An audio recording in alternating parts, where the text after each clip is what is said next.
Meanwhile, Dr. Shweta asked what is the schedule of the surgery. Basically, Monday onwards we are restarting from a quick review point of view. 3 weeks medicine followed by 2 weeks surgery, then 2 weeks gynops. So same time we also invite the final year students also, so that the surgery and gynops become revised in that schedule which is displayed on the home page. That is the plan. Okay, what is your answer, doctor, for this question? Which bone tumor? Diaphyseal in origin, 11 and 22. I am not getting an answer from you. Who will give me the answer? Which arise from the diaphysis? Is the transmission clear? Okay, okay, we are getting the answer. That's good, that's good, that's good. Ewing's, excellent, doctor. Ewing's and osteogenic sarcoma. Lot of students, lot of times the questions are asked. Ewing's 1122, osteosarcoma from osteoblasts. Then systemic symptoms are very common in Ewing's and also, but if you take osteogenic sarcoma, local pain and swelling are more, systemic symptoms are rarer. It is the metaphysis osteogenic sarcoma, diaphysis will be Ewing's sarcoma. Sunburst lytic lesions in osteogenic sarcoma, onion skin peeling like appearance of the periosteal reaction Ewing's. And chemotherapy and radiation has a role in Ewing's, no role for radiation, only excision chemotherapy in case of the osteogenic sarcoma is what need to be fundamentally remembered.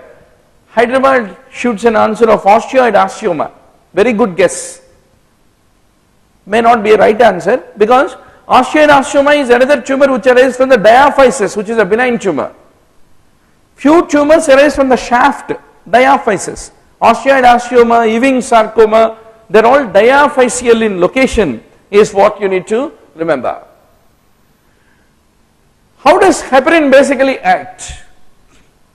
Heparin causes antithrombin 3 to get activated. Antithrombin 3 in turn inactivates the factor 10A. It has no effect on the factor 9 basically, is what need to be remembered.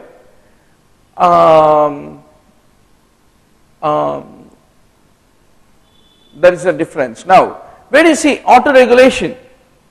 Autoregulation is a feature of all of them. For all of them, automatically they know how to make their own blood supply get increased or decreased. Autoregulation is existent. Spectrin, anchorin, NADPH, all of them typically will cause the erythrocyte membrane stability to improve is what need to be remembered. PT checks for the extrinsic system where factor 7 is involved. Now, what is reticount? Reticount is an indicator of how the bone marrow is responding. If there is anemia due to the chronic renal failure, there is no erythropoietin. If it is not there, bone marrow doesn't respond and there will be no reticount. Reticulocytosis is what need to be remembered.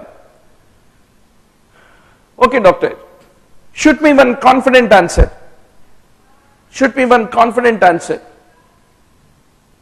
Generalized anxiety disorder, obsessive compulsive neurosis and post-traumatic stress disorder. What is the first line treatment? Oh my God, the 500 topics every time we are forgetting. I am becoming like a school child without doing homework. When he goes to class, he is afraid of the teacher. So only when I am coming to this platform, I am recalling about 500 topics, list PDF to be created. We will do it, doctor. I feel ashamed of having had not met my promise of releasing that 500 topic list as a PDF. We will do that. We will do that. Okay. Now Sumati says buspirone, Kirti says fluoxetine and SSRIs, and yes, SSRIs, fluoxetine, sertraline, paroxetine, not buspirone. We asked generalized anxiety disorder, no? Buspirone is correct, only one person is right in the entire group. Sumati is the only person who requires a very big clap as an answer for this question.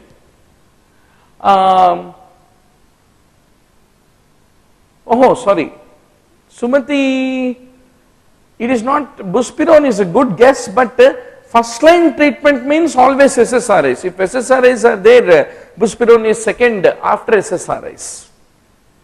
Now doctor, in the MI, all of them, that is troponin, CKMB, LDH, any of them can be useful. Enzymes are proteins, that is called DNB single liners. Then AST is basically SGOT, not SGPT. Glutamine detoxifies the ammonia, typically in the urea cycle. Thyroxine comes from tyrosine. Okay, this is my question, not DNB single liner. Tell me doctor, one confident answer. Which antidepressant decreases the seizure threshold? It has a very minimal effect of sexual side effects are very minimal. It is contraindicated especially in the people with eating disorders and the people with seizure disorders. Which drug I am talking about? Who will give me the correct answer? One confident answer. Which antidepressant are we talking about? Which is contraindicated in the patients with the eating disorders and seizure disorders.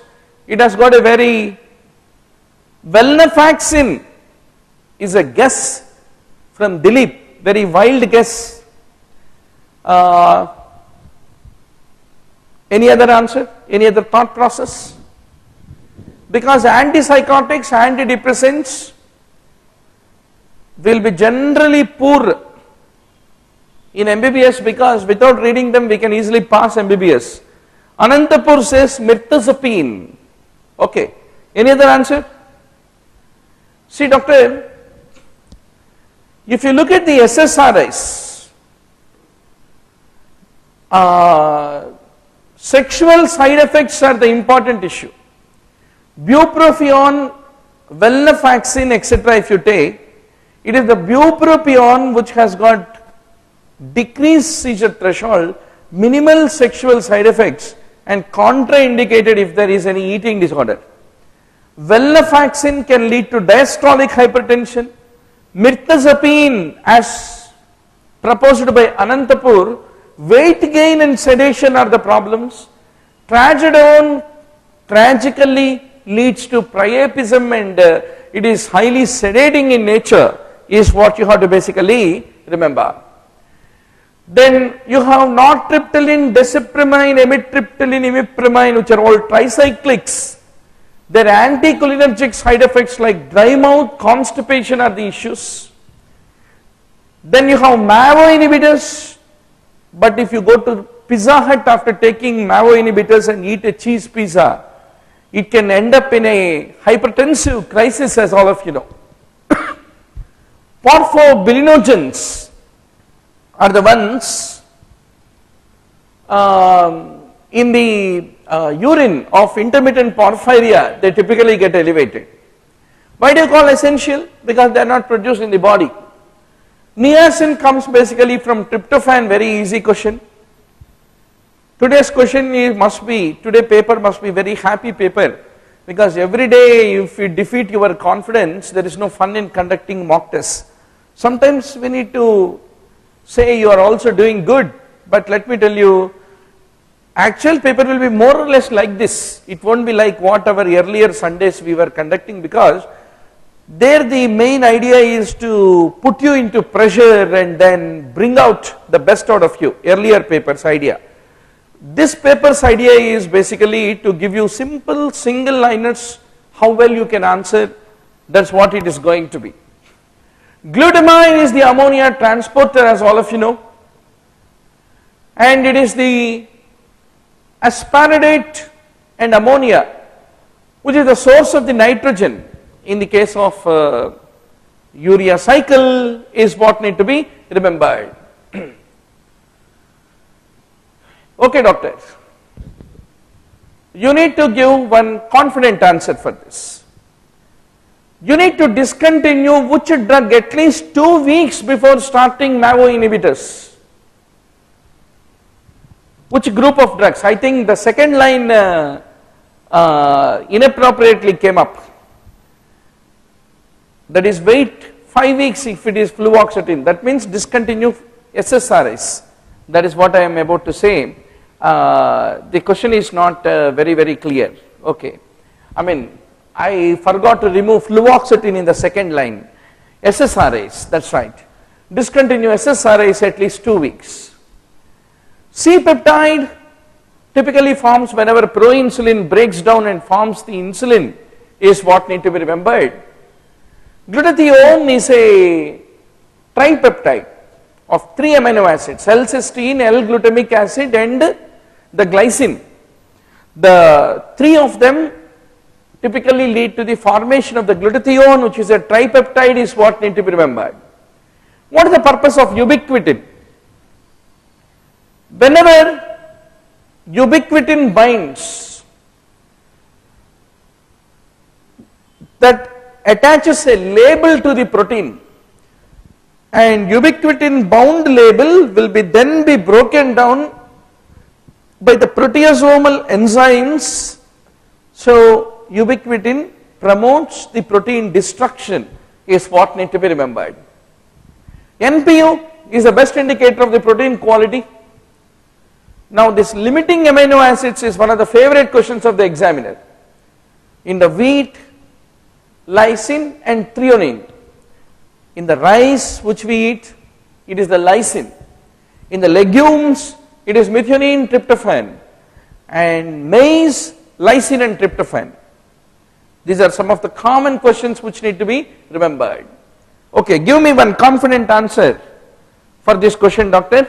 Who will give me the correct answer? Second line mood stabilizer, which is an anticonvulsant which can lead to, it is an anticonvulsant, it is also used as a second line mood stabilizer. It can lead to Stevens-Johnson syndrome, and you need to increase the dose slowly, otherwise it will lead to rash. This qualifies for which anti-epileptic are we talking about? Who will give me the confident answer? All these statements qualify, which if you are unable to see the letters, you can magnify the slide. Automatically slide blows up. Can't see, yeah, I know. Just click on the full screen, then you can. And then once more come back to the smaller screen and answer. Which anti-epileptic it is? Who will give me the confident answer? Carbamazepine, Anantapur Dilip proposes. Any other drug comes to your mind? Rash is a classical problem if you use it. Second line mood stabilizer, which is an anticonvulsant. Phenytoin, Hyderabad answer, no. Any other thought process? Just click on full screen. It will blow, doctor, and then you can answer more easily. Yeah, who will give me the correct answer?